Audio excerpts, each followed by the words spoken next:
하반기 원구성 협상에 나섰지만 접점을 찾지 못했습니다. 민주당과 한국당은 법사위원장 자리를 놓고 양보 없는 싸움을 벌이고 있습니다. 계속해서 저희는 법사위원장을 가져와야 된다고 주장을 했던 걸로 알고 있는데 집권당이 입법 권력마저도 손아귀에 들어간다면 대한민국은 균형과 건전한 견제와 비판이 사라질 수밖에 없습니다. 여야 원내대표가 어제 또 모였습니다. 후반기 국회 원구성 재헌절까지는 무슨 일이 있어도 완료하자 라고까지는 합의를 했습니다만 원구성 완료에 어제는 또 실패했습니다. 최대 걸림돌은 법사위인데요. 법사위원장 자리를 두고 민주당과 한국당이 양보 없는 싸움을 하고 있는 겁니다. 도대체 법사위 어느 정도나 막강한 힘을 가졌길래 이렇게 여야가 모두 사활을 걸고 있는 걸까, 이런 생각들을 하실 거예요. 예. 지금 이 상황, 이 줄다리기를 보면서 법사위원장 자리 그 자체보다도 더 중요한 건 법사위의 개혁이다, 이런 주장을 하는 분이 있습니다. 직접 만나보죠. 정의당 노회찬 원내대표 연결을 해보죠. 노회찬 원내대표님 안녕하세요. 네, 안녕하십니까. 아니, 국회 상임위 자리가 16개 있는데 이게 다 같은 한 자리가 아닌가 봐요. 그렇죠. 법사위는 뭐가 그렇게 막강합니까? 왜들 그렇게 가지려고 해요? 네, 법사위의 이 역할에 대한 그동안의 잘못된 관행 때문에 그런데요. 그러니까 일반 상임위와 달리 법사위는, 일반 상임위는 각각 자기 분야에서 고유한 법안들을 심사하는 기능을 갖고 있는데. 그렇죠. 법사위도 그런 고유 기능이 있습니다. 예를 들면은 법무부, 법원, 검찰에 대한 관리 감독과 관계 법안을 심사하는 게 자기 고유 업무인데. 예. 여기다가 다른 상임위에는 없는 추가 업무가 하나 더 있어요. 뭔가요? 모든 상임위원회를 통과한 법안이 다시 법사위로 와서 체계 작구 등을 심사하게 돼 있거든요. 그러니까 모든 상임위를 일단 통과한 법안이 본회의를 가려면 한 번 통과해야 되는 관문이 법사위인 거예요. 그렇죠. 그래 법사위를 통과해야 이제 본회의에 올라가니까요. 예. 그런데 이제 사실은 원래 법적으로는 체계와 작구 심사를 하게 돼 있습니다. 그 법의 어떤 위헌성이라거나, 그 다음에 이제 법적인 어떤 정합성이라거나 이런 걸 따지게 돼 있는데, 대단히 기능적인 부분이죠. 그렇죠. 그런데 왕왕 그 법의 본질적 내용까지 손대는, 예를 들면 특정 상임위원회에서, 예를 들면 무상급식을 갖다가 중학교까지 할까 고등학교까지 할까 논란 끝에 적정하게 합의를 봤단 말이죠. 합의를 봐서 가이드라인을 정해서 법률화 했는데, 그것이 법사위에 와가지고 다시 그 내용이 다시 반복적으로 논란이 되는 경우들이 왕왕 있어요. 그러니까 법사위에서는 그 해당 상임위에서 통과시킨 법이 법적으로 괜찮은지, 법적으로 하자가 없는지를 검토해서 본회의로 넘기면 되는 건데 본질적인 내용들까지 자꾸 심사를 한다, 이 말씀이세요? 그렇죠. 그렇게 해서 걸러진 법안들이 실제로 있습니까? 실제로? 많죠. 예를 들면 어떤 것 떠오르세요, 지금? 제가 일일이 말씀드리기도 한데, 법안에 따라서는 각 당 내에서도 찬반이 또 있을 수 있고, 또 당과 당 사이에서도 논란이 되기도 하지 않습니까? 예, 있죠. 근데 여하튼 상임위원회를 거쳐서 올라온 법들은 해당 상임위원회 내에서는 실선 조선 여야가 합의한 거거든요. 그렇죠. 근데 그 합의한 데 대해서 그 내용에 대해서 불만이 있을 때, 불만 있는 쪽에서 주로 야당 이제 법사위원장을 맡고 있는 쪽에서 그걸 시비를 걸고 이거는 심사가 더 필요하다라고 묶어버리면은, 그래서 법안심사 2소위, 모든 상임위원회는 법안심사 소위가 있는데 법사위에는 2개가 있어요. 법안심사 소위가. 자신의 고유한 법안을 다루는 1소위가 있고, 타 상임위원회에서 넘어온 법안을 다루는 2소위가 있는데 2소위에 넘겨버리면은 거기서 영원히 그냥 묶여버려요, 발이. 묶여버리거나, 이해가 되네요. 아니면은 굉장히 이제 지연되거나, 이렇게 되는 거죠. 그렇게 되니까 각 부처에서는 법안이 이제 그 부처에서 이렇게 신경 쓰는 법안이 법사위로 회부되면은 장관들까지 나서가지고 그 법안이 법사위에서 묶이지 않고 신속하게 통과시키도록 하기 위한 여러 가지 또 작업을 하게 되는 거죠. 이해가 되네요. A당하고 B당하고 있는데 사실은 B당은 그 법안이 정말 마음에 안 들었지만 다수에 의해서 넘어갔어요, 상임위를. 그럼 법사위에서 B당 사람이 다른 걸 핑계를 대면서 잡아버리는 거예요, 그 법안을. 그렇죠. 그런 식으로. 그러다 보니까 법사위가 무슨 로비 창구가 되고 있다, 이런 말도 심심치 않게 들려요? 당연히 로비 대상이 될 수밖에 없죠. 그래서 법사위원이나 법사위 간사나 법사위원장 이런 분들에게 부탁을 하게 될 경우가 왕왕 있는 거죠. 이게 듣다 보니까 실질적인 힘은 국회의장보다 법사위원장이 더 많아 보이는데요? 저도 그렇게 생각합니다. 정상 아니잖아요, 그러면. 예, 그래서 이 문제를 해결하기 위한 여러 가지 방안이 예. 이 문제는 법사위 내에서도 늘 논란이 됩니다. 늘. 왜 우리 법사위가 해당 상임위원회에서 합의된 것까지도 이렇게 다시 재검토해야 되느냐, 왜 문제 삼느냐. 그래서 해결책으로다가 법사위는 법제사법위원회의 약칭이거든요. 법제 기능과 사법 기능을 분리하자.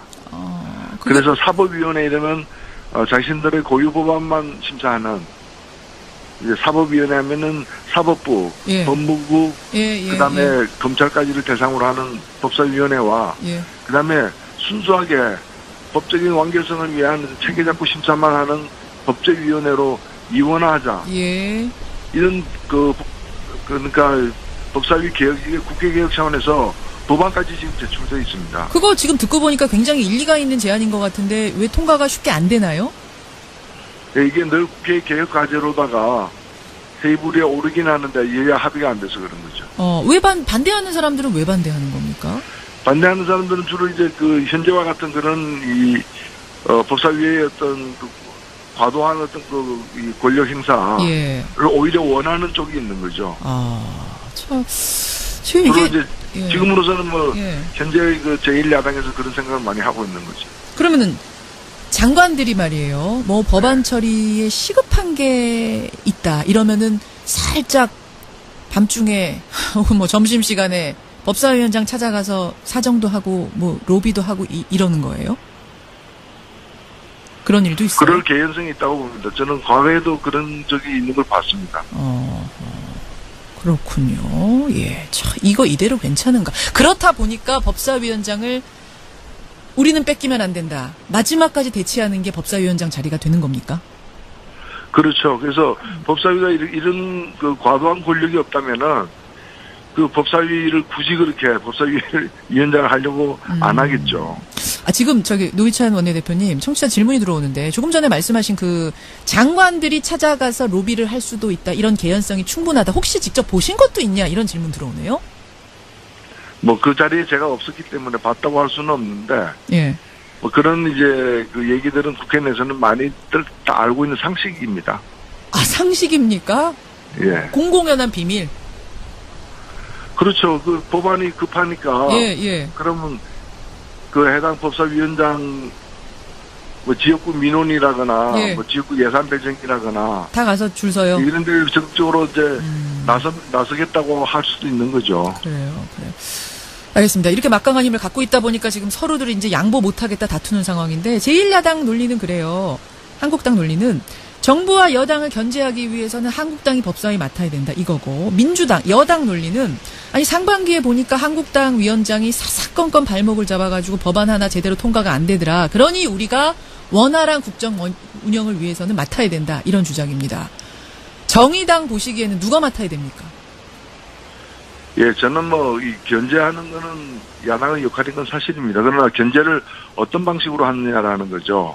법사위원장을 맡아가지고 예를 들면 국회는 다수결로 가야 되는 거 아니겠습니까? 그렇죠. 그런데 다수가 아닌 당이 법사위원장 같은 요직을 맡아가지고 그 기능을 역이용해가지고 정상적인 법안 그 처리 진행을 갖다가 방해하는 식으로 일 처리를 한다면은 그거는 월권인 거죠. 그건 정상적인 견제가 아니라 그 합법적이지 않은 그렇죠. 법의 테두리를 벗어난 월권적 이 권력 행사이기 때문에 그런 식으로 저는 야당이 만든 것도 방법이라고 생각합니다만 그 야당이 그런 역할을 해왔다면은 그런 방식의 그 야당에게는 그 방식의 어떤 활동을 하는 야당에게는 권한을 주기 어렵지 않겠습니까? 그런 방식으로 활동을 쭉 해왔던 야당에게는 견제의 기능을 제대로 수행할 수 없을 것 같기 때문에 줄 수 없다. 예, 그래서 제가 야당에 주더라도 그 야당이 꼭 자유한국당일 이유는 없다. 다른 야당들도 있지 않느냐. 그런 말씀도 드린 바가 있는 것이고. 그래서 정의와 평화 모임 얘기도 사실은 나왔던 건데 지금 이제 며칠 남겨놓고는 사실상 그거는 물 건너간 얘기인 건가요? 아니면 가능성 아직도 있습니까? 아니면 협상 과정에서는 그 방향으로 일이 진행되고 있지는 않는데. 그렇죠. 그러면 야당이 하더라도 그런 과거의 여러 가지 그 법사위의 고질적 문제가 반복되지 않도록 하는 제도적 장치는 필요한 게 아닌가. 예를 들면 법안 이 근원적으로 법안 심사 이 소위를 없앤다거나 여러 가지 방안이 있을 수 있다고 저는 생각합니다. 알겠습니다. 예, 여러분 어떻게 생각하십니까? 왜 그렇게 법사위원장에 모두 목을 매는 것인가? 이런 이유가 있답니다. 그 자리를 누가 가져가는 거냐 보다도 더 중요한 문제, 이런 것에 대한 개선이 필요하다, 개혁이 필요하다, 적폐청산이 필요하다. 지금 그 얘기를 노회찬 원내대표가 하고 계시는 거예요. 30초 남았습니다. 노 원내대표님, 하나만 여쭐게요. 네. 특활비 폐지 법안 발의하셨잖아요. 네네. 근데 12명밖에 지금 함께 참여를 안 하네요. 이미 그 법안이 이제 발의가 됐기 때문에. 예.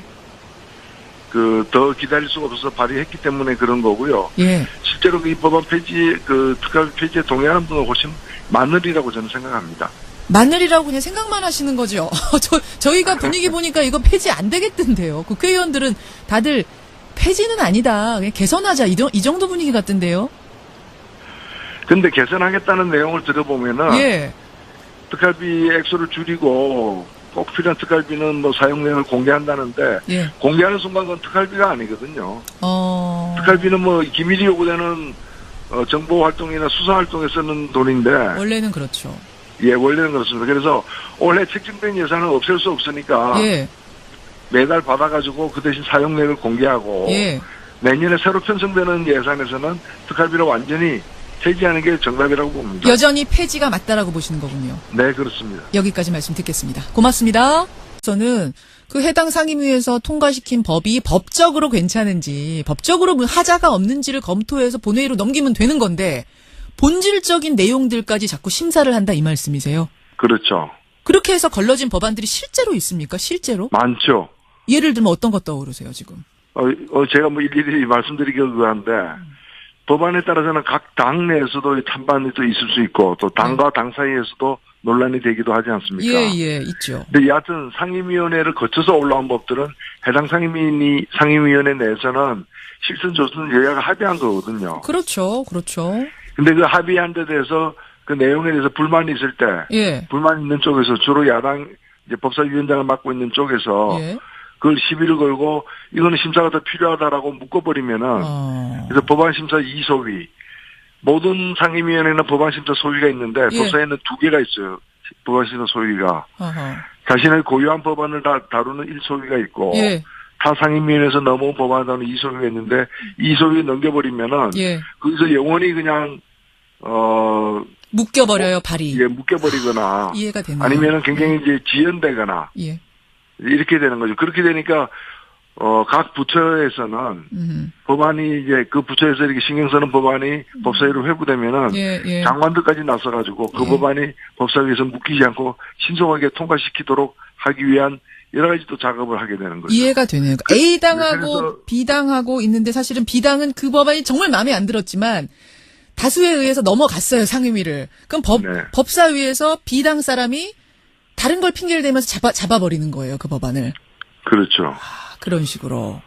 그러다 보니까 법사위가 무슨 로비 창구가 되고 있다, 이런 말도 심심치 않게 들려요. 모든 상임위원회를 통과한 법안이 다시 법사위로 와서 체계 작구 등을 심사하게 돼 있거든요. 그러니까 모든 상임위를 일단 통과한 법안이 본회의를 가려면 한 번 통과해야 되는 관문이 법사위인 거예요.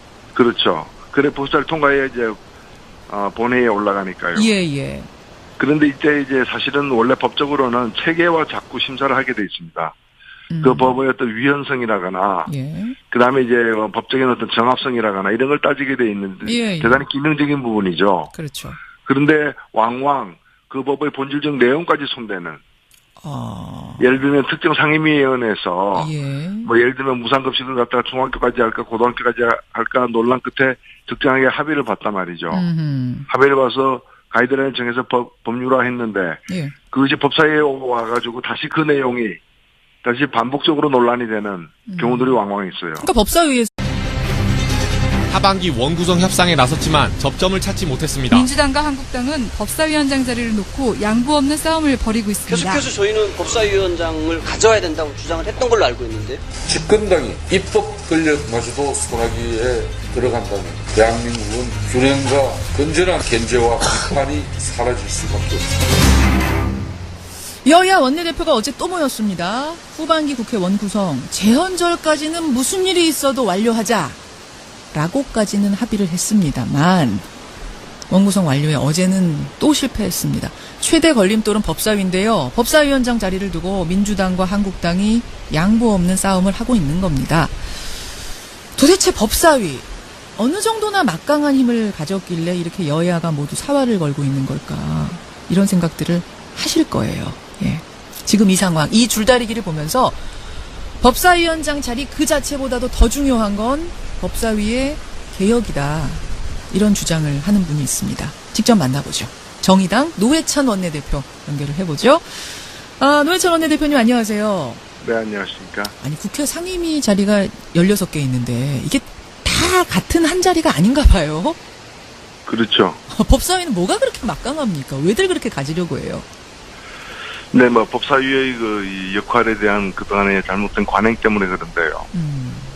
그러니까 일반 상임위와 달리 법사위는 일반 상임위는 각각 자기 분야에서 고유한 법안들을 심사하는 기능을 갖고 있는데, 그렇죠.